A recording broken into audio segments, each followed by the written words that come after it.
주님께서 여러분과 함께 성 요한이 전한 거룩한 복음입니다.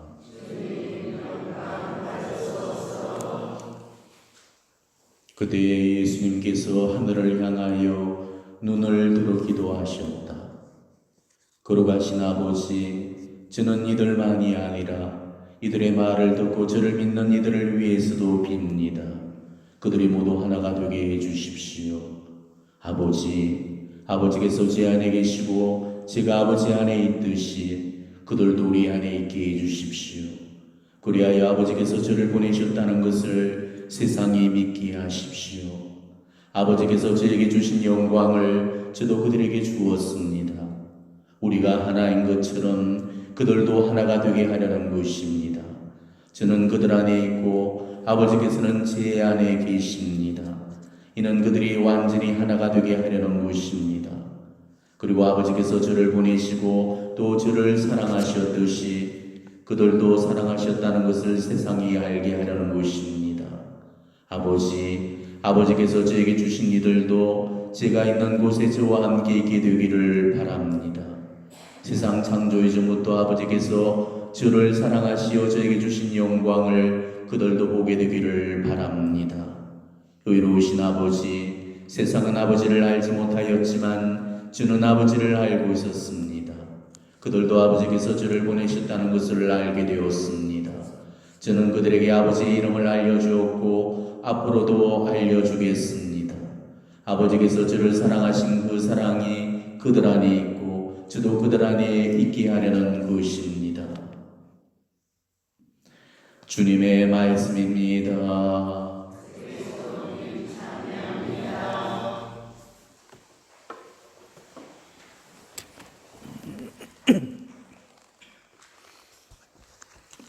어제 복음에서도 말씀드렸다시피 오늘 복음도 고별사의 마지막 대목입니다.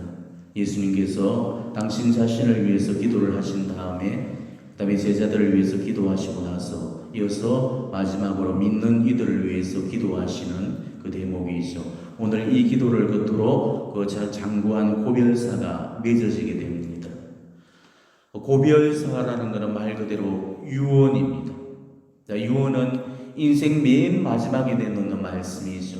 제일 중요한 말이기 때문에 그래서 제일 나중에 내놓게 됩니다. 바로 그 유언들 중에서도 또 제일 중요한 그 말씀은 또 맨 끝에 내놓게 되죠. 그러니까 오늘 이 말씀은 예수님의 유언 중에서도 맨 마지막 유언이고 제일 중요한 그 말씀을 제일 늦게서야 내어놓으셨다는 것이죠. 자, 예수님께서는 당신 공생애 동안에 제자들을 얼마나 많은 말씀으로 가르치셨고 또 제자들에게 얼마나 많은 말씀들을 그렇게 해주셨습니까? 그런데 그 많은 말씀들을 통틀어서 당신의 그 지상 33년의 그 인생을 정리하면서 정말로 남기고 싶은 그 마지막 부탁 말씀이 오늘 이 복음 속에 고스란히 배어져 있다는 것입니다. 그것은 서로 사랑하게 해달라는 그런 게 아니었죠. 하나가 되게 해달라는 기도였습니다. 그러니까 예수님께서 가장 마지막으로 드렸던 그 기도는 사랑을 위한 기도가 아니고 일치를 위한 기도였다는 것이죠. 자, 이상하잖아요. 예수님께서는 공생애 동안에 그 제자들을 가르치시면서 일치보다는 사랑을 훨씬 더 많이 강조하셨고 훨씬 더 많이 말씀하셨는데 왜 마지막 기도에는 서로 사랑하게 해달라고 기도하지 않으시고 서로 하나가 되게 해달라고 그렇게 기도를 하셨을까? 그는 바로 일치가 되지 않으면 서로 사랑이 안 되기 때문이죠. 서로 사랑도 일치가 되었을 때 가능하다는 것입니다. 때문에 서로 사랑이 되려면 반드시 일치가 먼저입니다. 오늘 예수님께서 강조하셨던 이 일치는 비단 제자들 사이에서만의 일치가 아닙니다. 이 기도는 바로 당신을 믿는 모든 사람들, 그런 세계와 인종을 초월해서 모든 믿는 사람들을 위한 그런 기도이기 때문에 우리한테도 다 해당이 되는 그런 말씀인 거죠. 우리는 지금 일치부재의 시대를 살아가고 있습니다. 우리 가정, 그리고 우리 공동체, 그리고 내가 몸담고 있는 단체들, 정말 그 어디에서도 일치를 찾아볼 수 없을 정도로 불화와 갈등과 대립과 마찰이 난무한 그런 세상을 살고 있죠. 요즘은 가정마다 이혼을 심각하게 고민하는 그런 사람들이 많습니다. 특히 황혼 이혼도 늘고 있는 추세라고 그러죠. 자식들한테 피 안 끼치겠다고 꾹 참았다가 자식들 시집장가 다 보내놓고 제 인생 살아보겠노라고 60, 70이 넘어서 이혼을 하는 그런 부부들도 많습니다. 이혼할 때 이유와 구실은 되죠. 성격 차이니 또 뭐가 어떠니 하지만은 성격 차이 같았으면 벌써 이혼했지요. 그러니까 그런 거는 다 그 가정이 일치가 되지 않고 있기 때문에 그런 겁니다. 일치만 된다면 이혼을 왜 생각하겠습니까? 왜 아이들이 조금만 머리만 자라면은 부모로부터 독립하고 싶다면서 그 난리를 치겠습니까? 가정이 화목하지 못하니까 집 밖을 뛰쳐나오고 싶은 거죠. 집이 평화롭고 화목하면은 집 밖을 나갈 이유가 뭐가 있겠습니까? 가정에서만 그런 게 아니죠. 이거는 성당 내에서도 마찬가지입니다. 레지오든 어디든 지금 일치가 어디 있고 친교가 어디가 있습니까? 전부가 지 목소리만 내고 앉았고 모였다 하면은 불평불만에 남 헐뜯는 얘기밖에 우리가 더 합니까? 서로 모였다 하면은 좋은 말 해주고 칭찬하는 말 해줘야 되는데 아예 그런 말은 없고 전부 남말하면서 비난하고 헐뜯고 뒷담화하기가 일수거든. 그렇게 하면서 우리가 레지오야 하는 거 그거 일치 아닙니다. 그렇게 하면서 구역 반모임 하는 거 그거 일치 아니죠.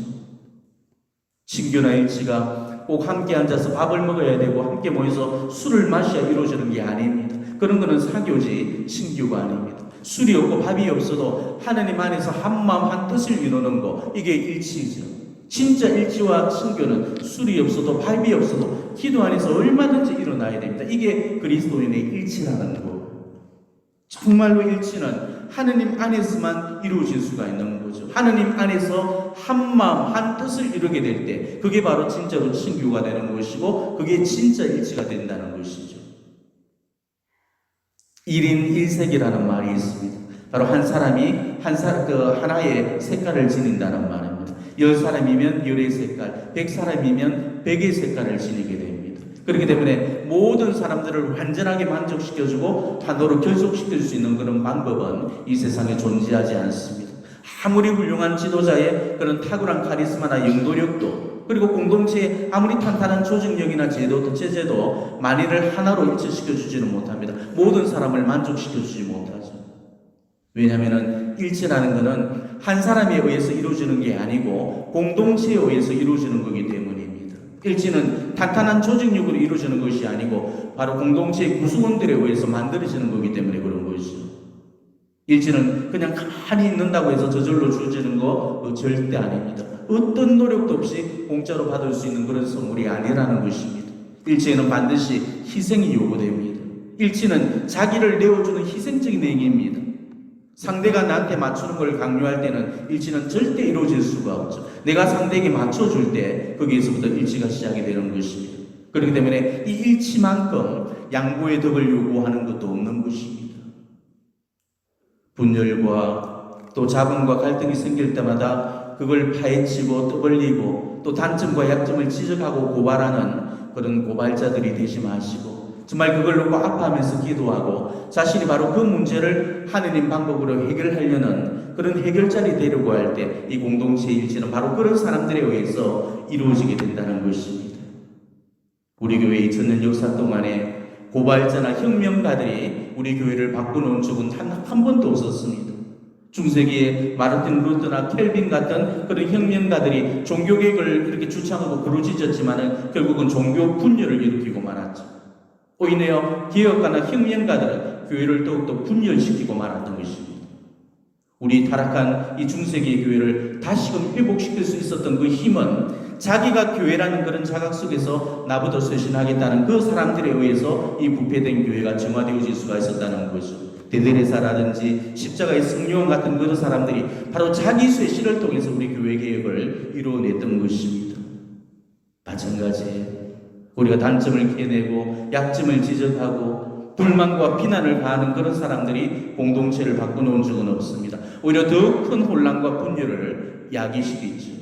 내가 교회라는 그 자각 속에서 자기 자신부터 바꾸려고 노력을 할 때 바로 거기에서부터 성화가 시작되고 일치가 이루어지게 된다는 것입니다. 지금 우리 가정이 시끄러울 때 그리고 우리 내주가 시끄러워질 때 우리 공동체가 시끄러워질 때 우리는 바로 기도와 침묵과 자기 희생적인 그 삶을 통해서 공동체를 승화시키는 그런 사람들이 되어야 합니다. 그걸 까발리고 파헤치는 사람들이 되지 마시고 그걸 봉합하는 그런 사람들이 되어야 됩니다. 자기를 희생하는 그런 한 사람의 노력으로 그 공동체가 승화되어질 수도 있고 남을 힘들게 하는 그 한 사람의 분란으로 말미암아서 그 공동체가 분열이 되어질 수도 있다는 거죠. 지적이나 고발하는 것은 쉽습니다. 비난하고 비판을 가하는 것 그것도 쉬워요. 그렇지만 묵묵히 자기를 희생하면서 이 공동체의 일치와 친교를 위해서 미끄럼이 되어주기는 너무나 어렵죠. 왜? 자기를 포기해야 되고 자기를 희생하는 그런 자기 희생적인 삶을 살아야 되기 때문이죠. 그래서 그런 사람들을 오늘날 우리가 찾아보기가 너무나 어렵다는 것입니다. 일치를 저해하고 친교를 가로막는 이런 일치의 움직임은 다 성령께로부터 오는 것이 아닙니다. 일치의 영이신 성령께서는 이 갈등과 분열도 하나로 일치시키지만은 분열의 영인 악령은 이 친교를 파탄내어서 분열을 일으켜 놓게 됩니다. 우리는 공동체의 일치를 가로막는 그 어떤 시도나 움직임에도 단호하게 맞서야 됩니다.